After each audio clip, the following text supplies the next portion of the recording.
Отново се включвам, за да ви покажа всъщност какво ще си вземе голямата ми дъщеря за училище. Като на първо място, тук тя се е приготвила сандвич с пълнозърнен хляб, с тост от авокадо и яйце. Това ще закусва моята дъщеря. Другото, което има в нейните кутийки са краставица, банан и ябълка. Ето.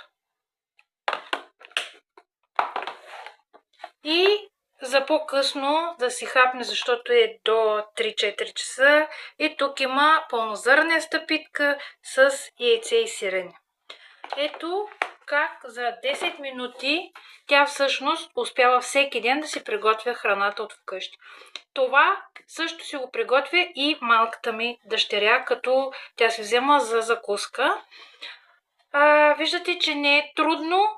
Всеки ден може да бъдете креативни, да експериментирате и да научите децата си да се хранят по здравословен начин.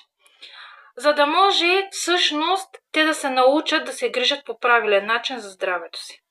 Ако ти е интересно това, което споделям, последвай ме, сподели видеото, за да стигнем до повече хора и го запази, за да ти е под ръка.